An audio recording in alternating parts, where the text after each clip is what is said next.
Hola, bonjour, guten Tag. Welcome to today's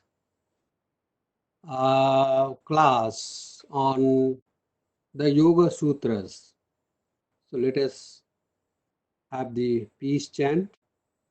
Om Sahana Bhavatu Sahanau Bhunaktu Sahaviryam Karavavahai Tejasvinavadhetamastu ma vidvishavahai. Om Shanti Shanti Shanti Harihi Om. So in the last class, we gave an introduction to the Yoga Sutras and we discussed the first two aphorisms in the Yoga Sutras. And I promised that we will continue with the second aphorism or sutra, and today we will be discussing the second sutra, second aphorism. As I have said earlier, that Yoga Sutra is part of a philosophical system. It deals not only with our life and death problem, but most importantly, our birth problem also. If our death is a problem, then and then alone our birth becomes a problem. Well, I think you know that what I mean by this birth problem, the rebirth problem, the idea of transmigration. One of our Swamis humorously said that life does not end with a full stop. It ends with a comma. The sentence continues. So, Yoga Sutra is a philosophy that leads us to our final emancipation or freedom, spiritual freedom. Therefore, it is much concerned about our rebirth. All the philosophical systems in India really do that, and I believe all the religions also do the same thing. All the material philosophies or materialism as such has taught us to believe that life means the birth of a physical body which will end with its death. Later on, there began an inquiry about our mind, and it gave rise to the branch of investigation called psychology. And our further and deeper inquiry into something interior to us to led us to the discovery of a soul or the spirit. And in some philosophies or theologies, there is no difference between the spirit or mind, spirit and mind. So as a result, we have learned that there are two layers of our human being. One is called the physical body and mind soul. Mind soul. It is a dyad or a group of two. Yoga and Indian philosophies, for that matter, discovered a triad, not dyad. A triad or a group of three body, mind, and the self. Not mind, soul, body, mind, and the soul. This and has come in between. So rather yoga sometimes, and not sometimes, yoga itself has grouped these two, body and mind, into one complex, body-mind complex, psychosomatic. That is the word for this connection between body and mind. Hence the introduction of yoga, of hatha yoga or yogasanas, etc., in the Yogasutras. Yogasanas or hatha yoga has a very small place in the philosophical system of yoga, which has been propagated by Maharshi Patanjali. Actually, there is a nice story in the Chandogya Upanishad, which the story of Indra and Virochana. Indra was the king of gods, and Virochana was the king of the demons. Both of them went to Prajapati, the teacher, to learn about Atman, about their liberation actually. Learn about the Atman. And after they heard instructions from the Guru, Virochana, the king of the demons, understood that this physical body is the self, Atman or Brahman. Therefore, one has to take care of the physical body, nurture it, and that is the way to get realization. That is what they understood. He understood. And actually speaking, we have some part of this Virochana in us. We many times believe in the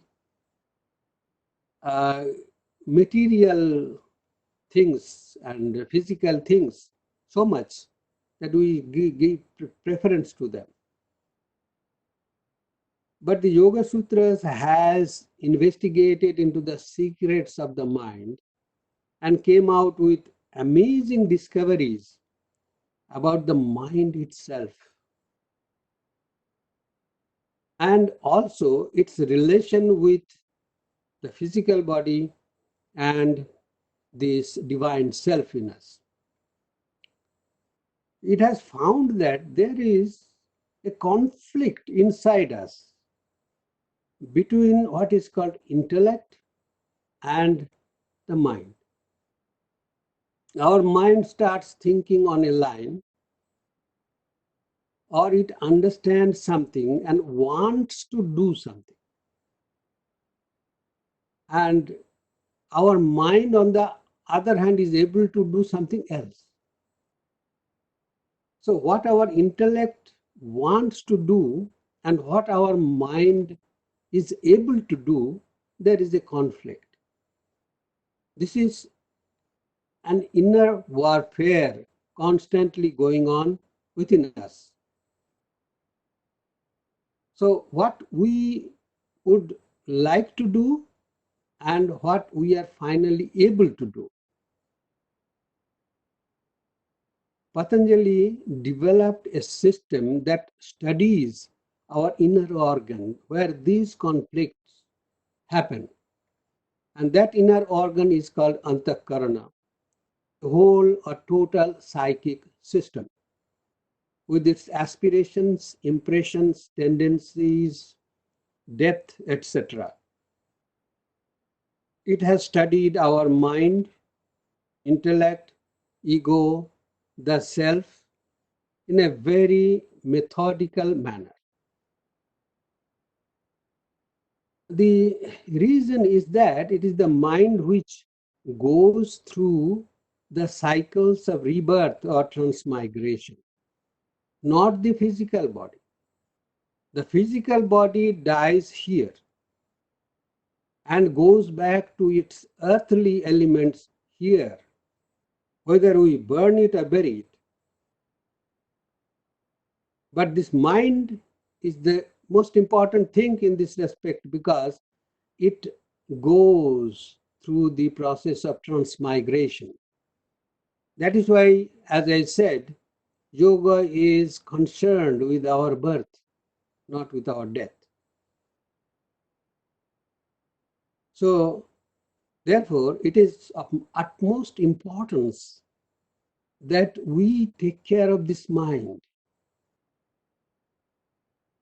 This will survive the death of our physical body. But we generally neglect it. We have all the time to take care of our physical body. But in respect of taking care of the mind, we fail. There is no such training in our systems that would help us to take care of the mind. And that's what the Yoga Sutra has done.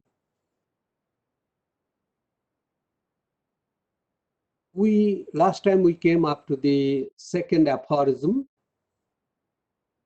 I spoke about the chitta vritti, means the modifications of the mind, and samadhi.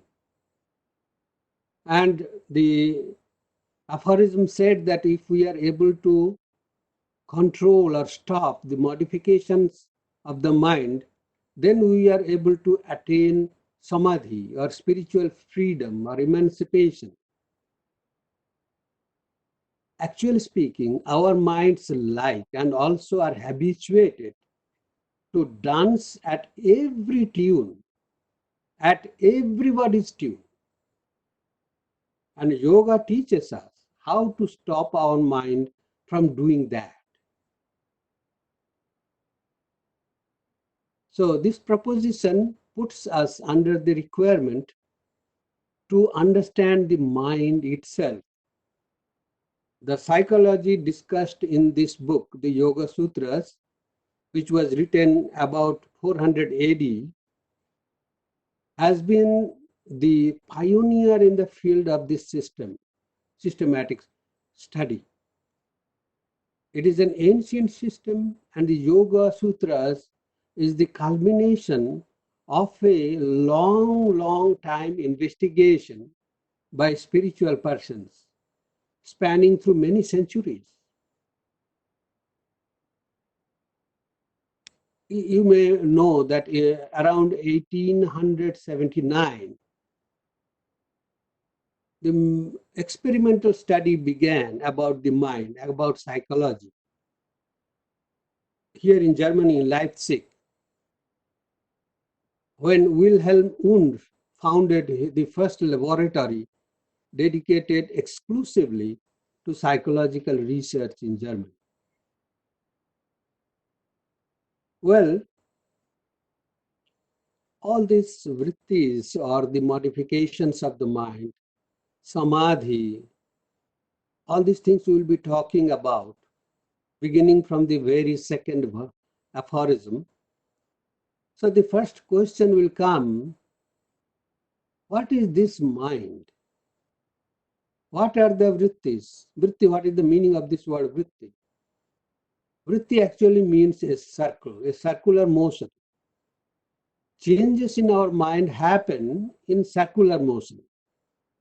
If it would be linear motion, then it will go out of our mind and go out somewhere. So it goes on and on at the same place and does not need more space. So the vrittis are like a cyclic motion that is like a vritta, means a circle. So they happen in the mind. But what is this mind? This we have to know. That is why I would invite you to patiently listen to what I am going to tell you. This is an anatomical study of the mind, and all of us who are attending this class should know this. Then only we know what the Yoga Sutra is telling.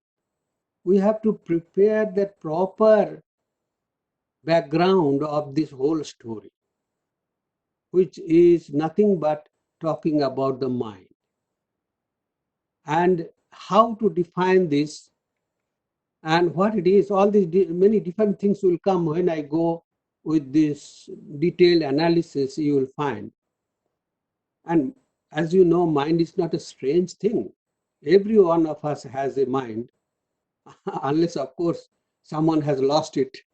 But and that is what we have learned to believe, that every one of us has a mind. So it is somewhat easy for us to study this mind, to analyze this whole thing.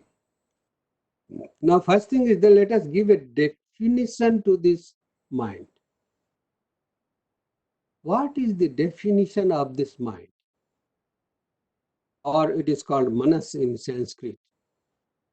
We need to have a definition, otherwise you don't know what we are speaking about. The main problem is that it is difficult to know the mind, and therefore it is difficult to define it. Why? Because if you want to know something,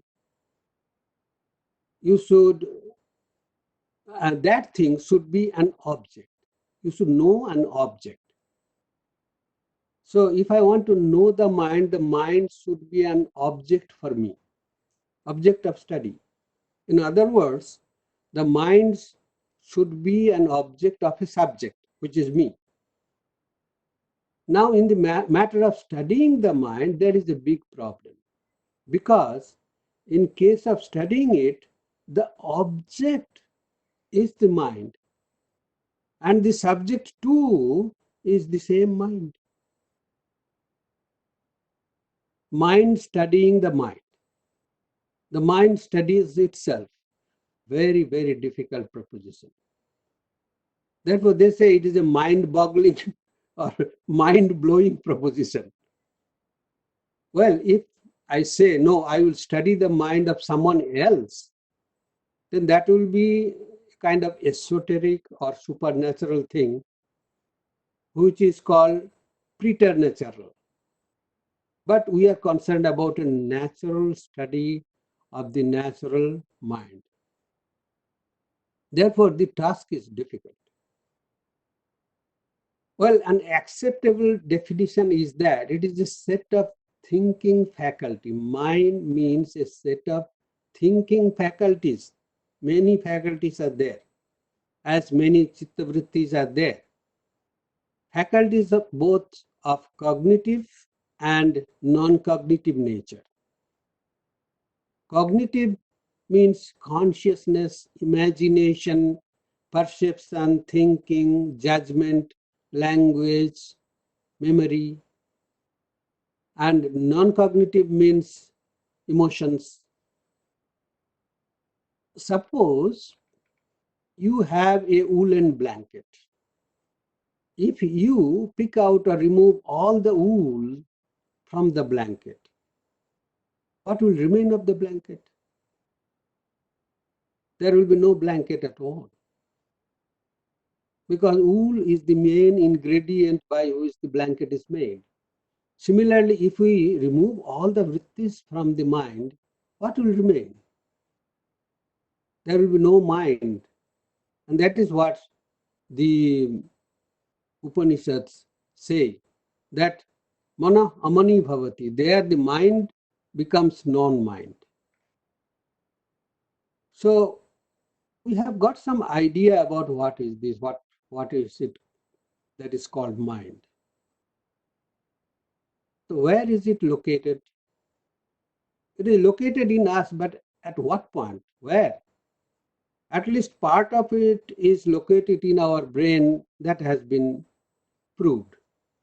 But actually speaking, it can be located anywhere in the body. Suppose I am reading a book, my eyes are on the book and I am really reading the sentences there. But at the same time, someone sitting near me is talking something very interesting. I am trying to overhear that conversation. Even though I have been really reading, changing, turning pages over, still the thing is that I am not reading. I don't remember what I have read. My eyes are fixed on the book, but mind is not connected with the eyes. Mind is connected with the ears. Therefore, we know that this fellow called mind is now with the ears. So the location is with the ears. So it can be located anywhere in the body. And mind is refined matter according to yoga and Vedanta. Mind is refined matter. It is made of elemental blocks. So therefore, we have to know what are the constituents of the mind. There are three constituents of the mind. They are called the gunas or the forces, or three types of vibrations. They are known as sattva, rajas, and tamas. Sattva guna means the force of peace, quietness. Rajoguna, the force of activity. Tamoguna, the force of inertia.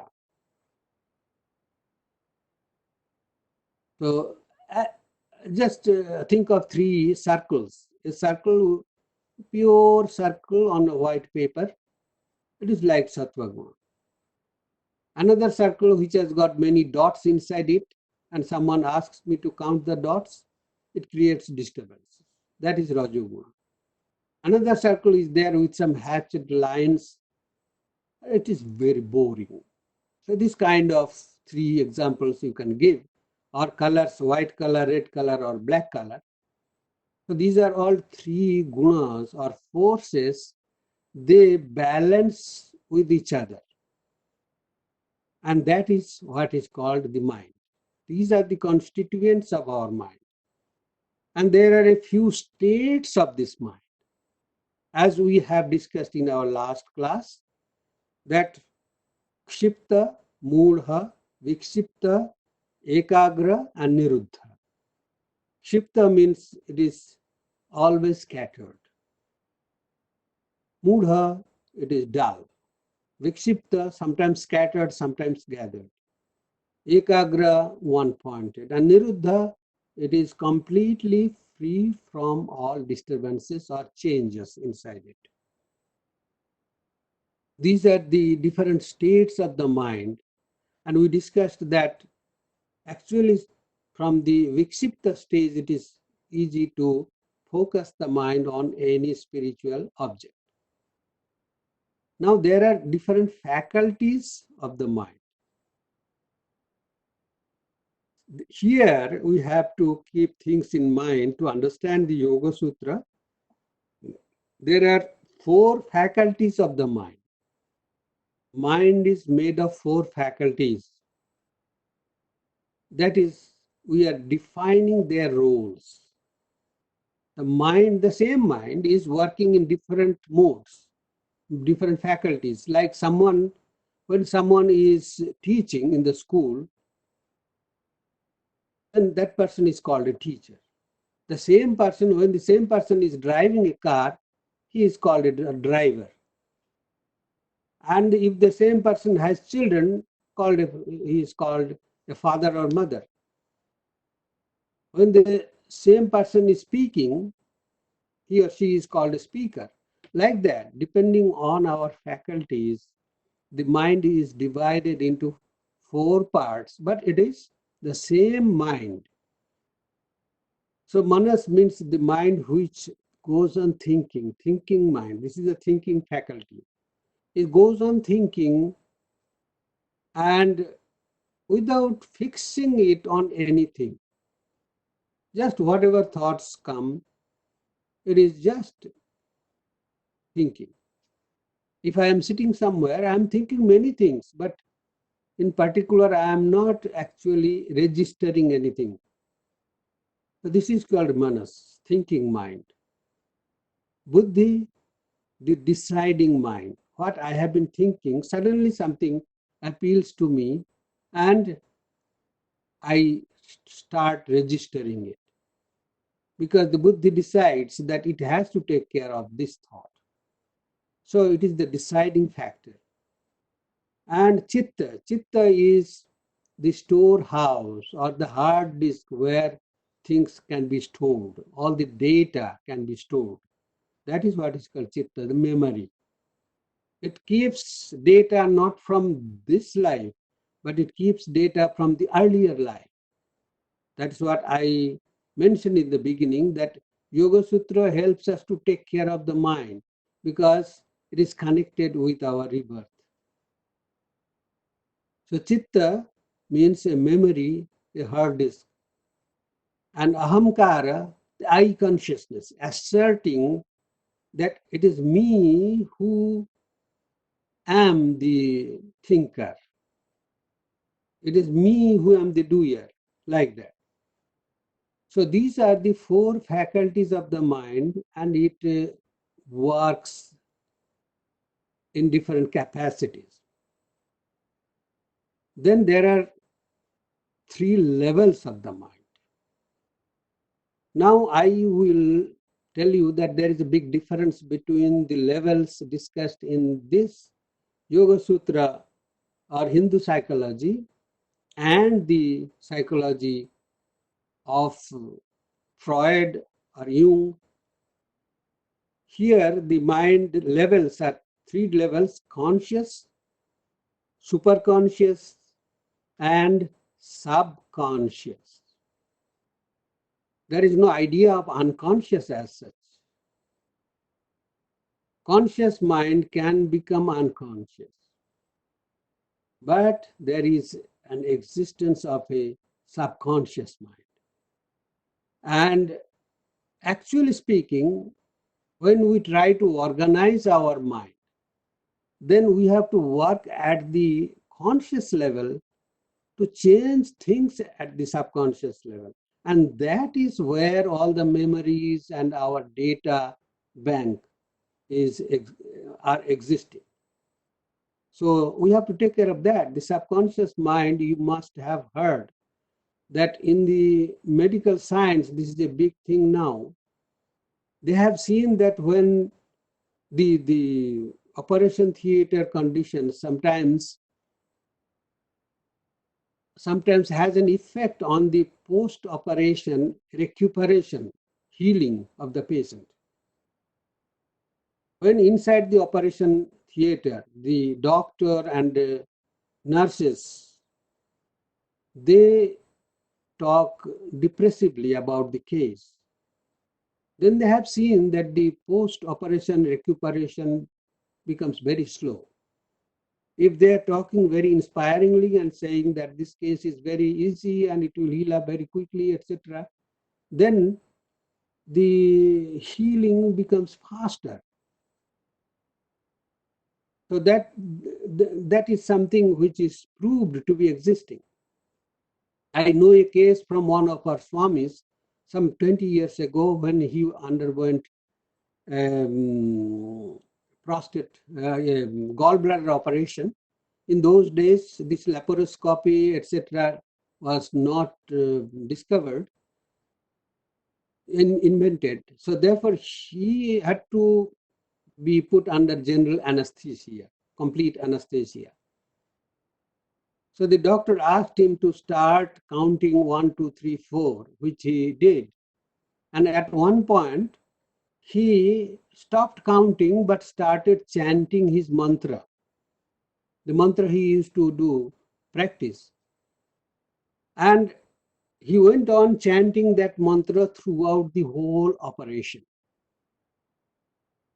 So therefore, there exists this subconscious mind, and that is always watchful. That is not sleeping. That is not going unconscious. So that is below the conscious level. So we have to work on that. And one great thing about our organizing the mind and its thoughts and its tendencies, one great thing about it is that we can do things at the conscious level itself. And because of that, we have seen that there is a mind-body connection, psychosomatic principles. The brain, there is a bidirectional highway between the brain and the physical body. So the brain can train the physical body can train the brain.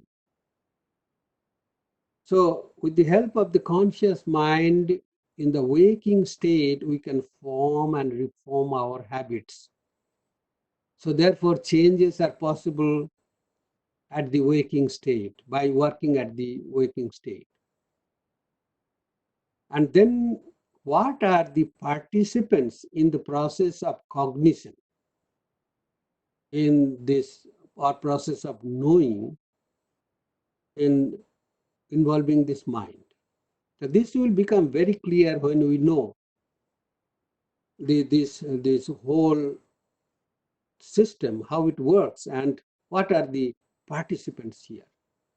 And the credit goes to Swami Vivekananda's teachings in Raja Yoga, where he mentions that there are 7 things involved in a cognition, in knowing something. First thing is the object. Suppose I want to know some object, and suppose the object is that I am standing here, somebody came and gave me a blow. So the action happened, now I have to react. The input is there that somebody has given me a blow. This is the object from outside. This is called Vishaya, object. Then this object is cognized on my skin, which is a sense organ, which is a sense instrument outside skin. And it has its brain center about this feeling, what you have got from outside on the skin. So object number 1, number 2 is the skin, number 3, the brain center who controls this feeling.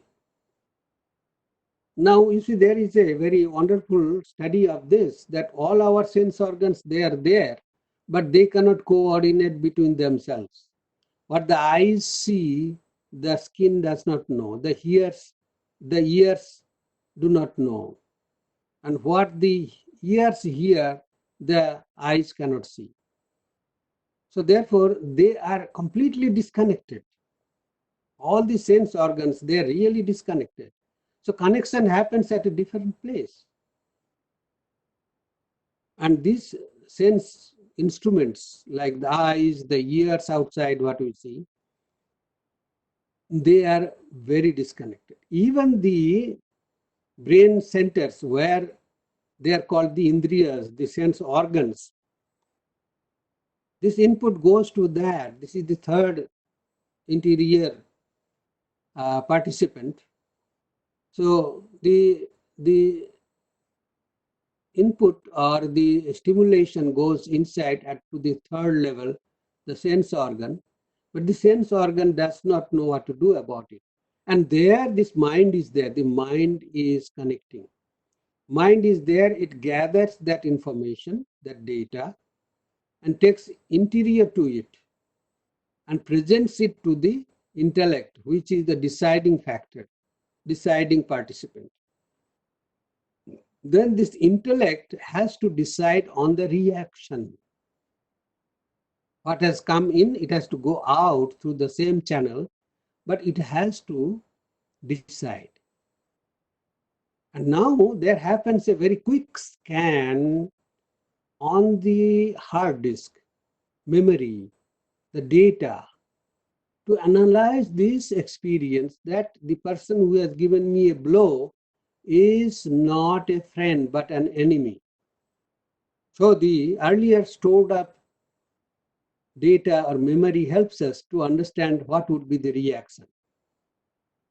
But there happens a wonderful thing. That is what Swami Vivekananda has said, and that is how we know what it is. That is the idea of ego. So his wonderful sentence is that in course of taking that decision, there flashes the idea of ego. It has no shape, no color, but it is an idea.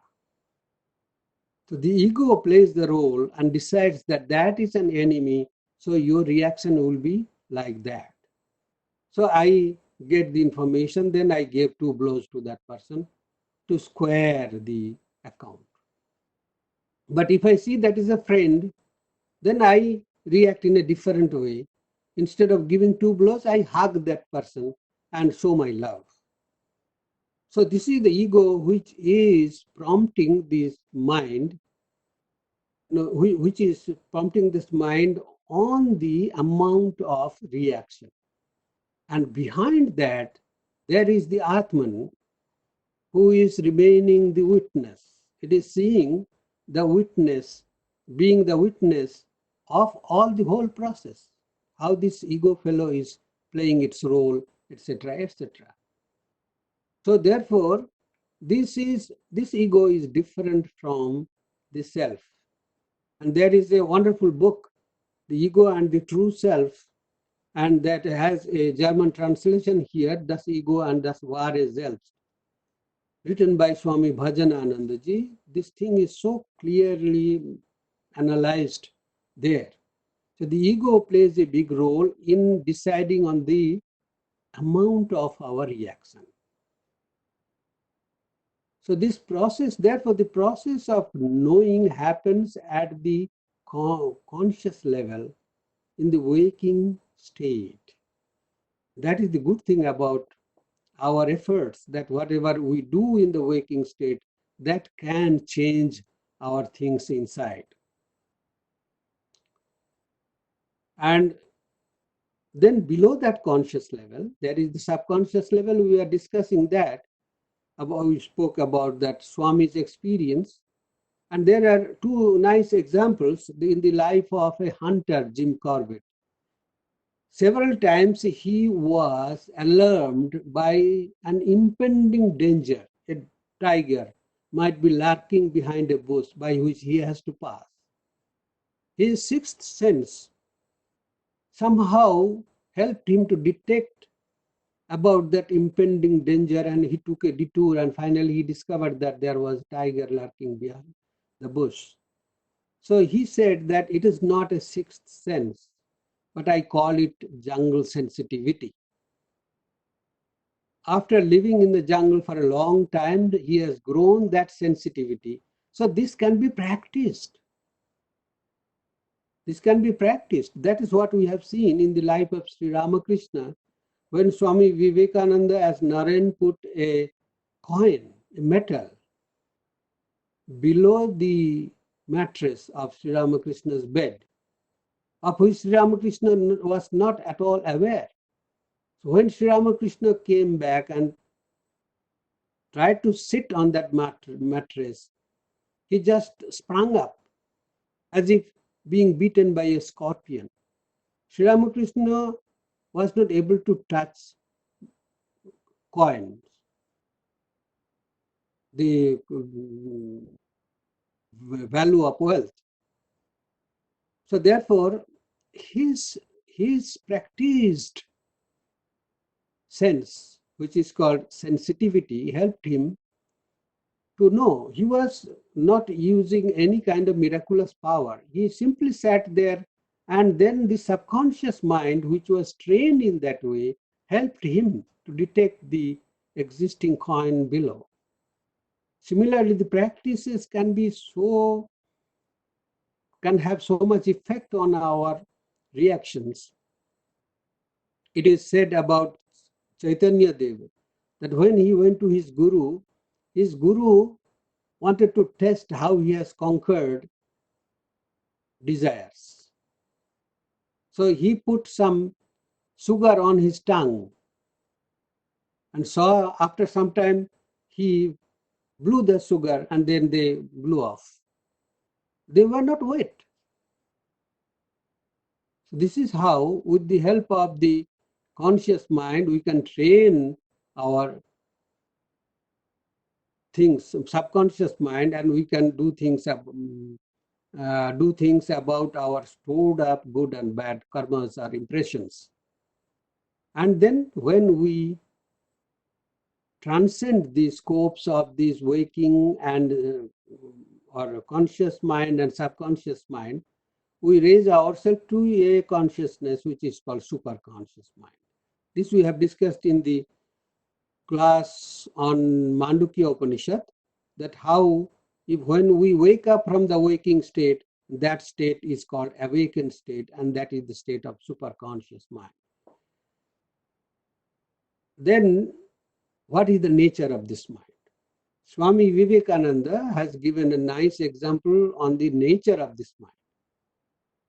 He says this mind is like a monkey. Suppose there is a monkey, it is by nature very restless. And then somebody has given wine, enough wine for this monkey to drink. So it is drunk, completely drunk with wine. And then a scorpion has stung it. So he started jumping about. Then a demon entered into this monkey. So the condition of the monkey is just terrible. Similarly, our mind is by nature so restless. It cannot remain constantly on one vritti, on one modification. Modification, vritti of an apple. It cannot hold on to an apple. It moves on to separate different things. So by nature, the mind is restless. And now, if we have the desire, wine of desire, we feed the mind with wine of desire, then it is overdrunk. Then the scorpion of jealousy stings this mind. Then the condition is bad. Then the demon means the pride enters there. Then the mind's condition will be like the condition of that poor monkey. So that is the nature of the monkey mind, which is by nature very restless. Now, how to organize this mind? We'll be seeing from the second aphorism. And when we have discussed these things, you will find that the ideas under the second aphorism will have their perspective, and you will immediately be able to connect those ideas with these explanations. How to organize this mind? We have said in the beginning that our intellect may like to do something, but the mind is able to do something else. I have decided, my intellect has decided that I will quit smoking. But then after some days, I can't continue with that. So we start with a lot of vigor, but suddenly we give up. Why does it happen that way? That is a big problem. And that is why they have found that there is one thing which we are lacking in, and that is what is called willpower. We don't have a strong willpower. We need to develop that willpower, and that is the process. There is a long process to develop this willpower, but it is possible. When we are preparing ourselves through our educational system or academic system to get a job, how many years we spend on that? When we are learning how to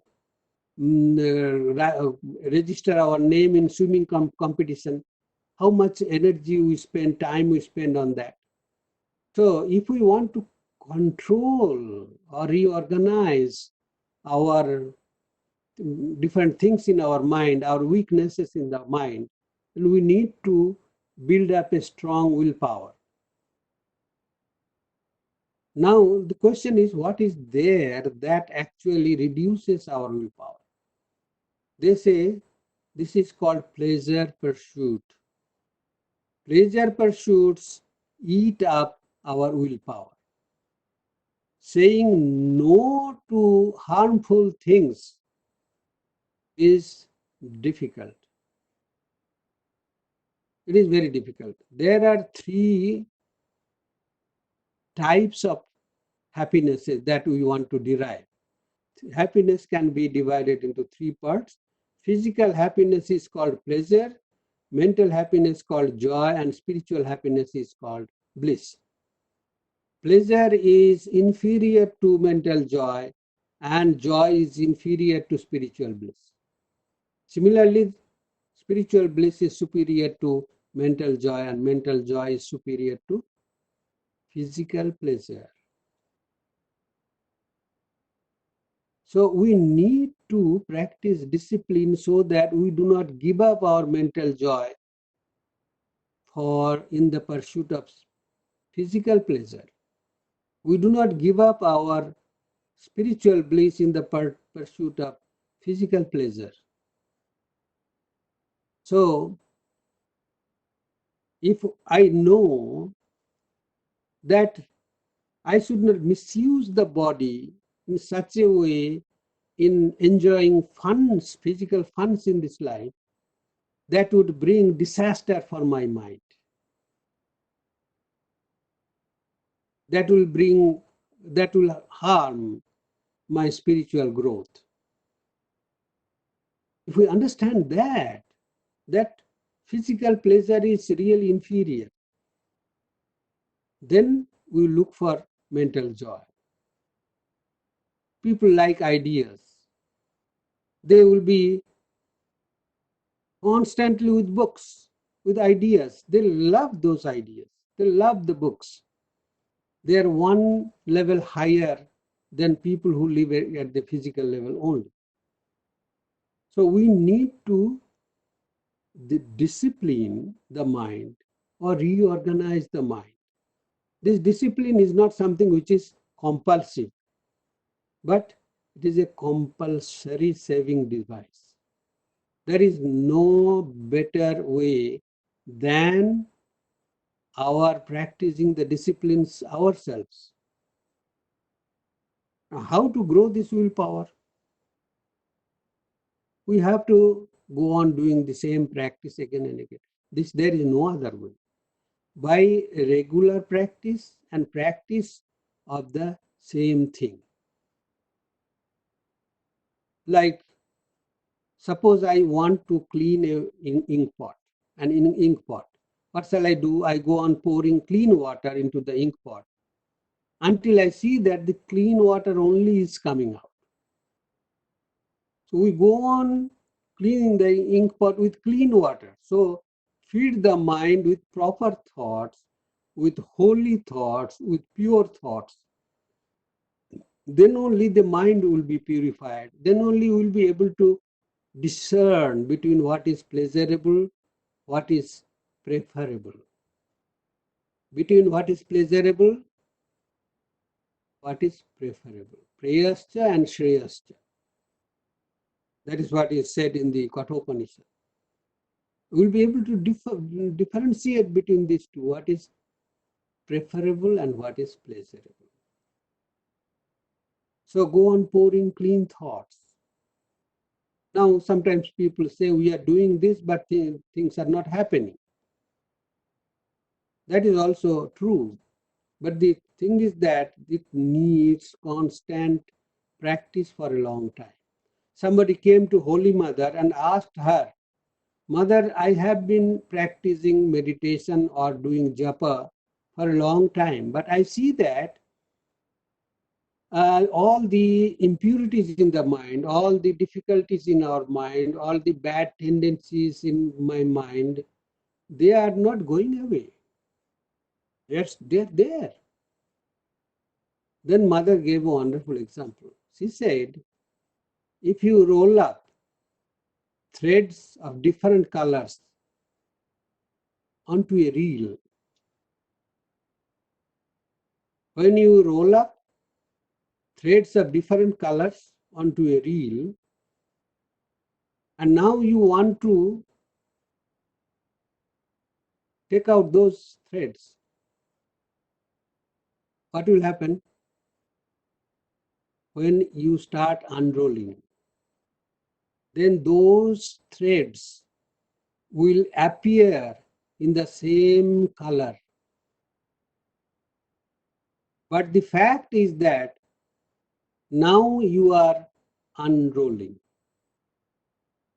Go on doing that For some time, blue colored water will come out, but go on pouring clean water. At the end, you will see that the clean water only coming out. So you have to practice strengthening the willpower, and there are different ways to do that. That's what we are going to learn in and through these Yoga Sutras. And this is a kind of structure of the thoughts which has been provided by this wonderful book, wonderful system, to help us in our inner warfare, the fight which has been going on inside us constantly. And if you are a believer in God, take shelter under the tremendous power of God. You'll be able to derive some power from God. You can do that. Or you can do it by yourself, by your own practice, by your own determination. And if you want to hasten the process, then burn the candle at both ends. Use both. And that is what Sri Krishna says in the Gita. That you have to be the first with your mind, with your body, with your intellect. You have to be the first to fight. But keep a space for God. That could be the fifth condition, the last condition. Keep a space for God. And these two efforts together will create tremendous strength that will help you to do it quickly. So that will hasten the process. So this is the thing which I wanted to tell you, just to give a clear perspective before we take up discussion on the second aphorism of the Yoga Sutras. We need to discuss many more things about what I have already said, but they will come in the process, in the course of our studies. So at that proper place, I will explain things which I have not explained in a bigger way here. So what we have studied so far, in short, is that Yoga Sutra is concerned about our mind because it is the thing which survives the death of our body. And therefore, as a philosophy, Yoga Sutra is much concerned about our birth, not about our death. And this mind, which is the focus of the Yoga Sutras, because it is systematically studying the mind. And so many hundreds of years ago in ancient time, the system developed this way and got so much perfection. So therefore this system is wonderful for us. And I have given ideas about what this mind is. What it is, we tried to explain, difficult to define because the subject and the object of study the same. Mind studies the mind. It is a difficult thing. Second, that each of us has a mind. Therefore, it is not something which is difficult because we have an experience of this mind. Then third thing, I told that the location of the mind can be at any place in the body. Mind is refined matter and the constituents are sattva, raja and tamo gunas. There are states of the mind, 5 states, as Swami Vivekananda said, and also the other day we discussed Kshipta, Mudha, Vikshipta, Ekagra and Niruddha.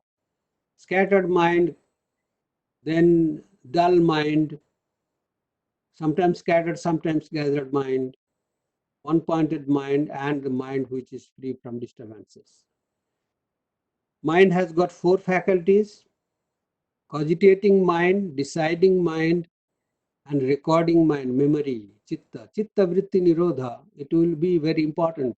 And that is the subconscious mind, and ahamkara, I consciousness or ego. And then there are three levels of the mind according to Yoga Sutra, that unconscious has been replaced by subconscious, conscious, subconscious, and superconscious mind. These are the three levels of the mind. And there are 7 participants in the process of knowing or cognition: outside object, sense instruments, sense organs, mind, intellect, ego, and the true self. So these are the participants. And then we spoke about the nature of the mind, that it is by nature restless, and many lamentable, unfortunate things happen to it, like it drinks and it is stung by a scorpion of jealousy, and it is the demon inside it is the pride. So these things are the problems inside the mind. And how to organize the mind? We have to take care of our willpower. And how to strengthen this willpower? We have to understand the differences between following pleasures and happiness in the form of pleasure, happiness at the physical level, in the form of joy at the mental level, and in the form of bliss in the spiritual level. So it is not something which is imposed upon us, but it should be a natural process and a saving process for us to save our mind. And our body may be handsome, beautiful, but if we lose the mind, then this body has no meaning. The body has no meaning. The mind is not there. Mind is very important. And at last I told that we need to hasten up the process, to be fast in this respect. And what is the way? No, burning the candle at both ends. Exert your own efforts and also pray to God for His help. And these two things are surely going to help us. Thank you very much. I will stop here.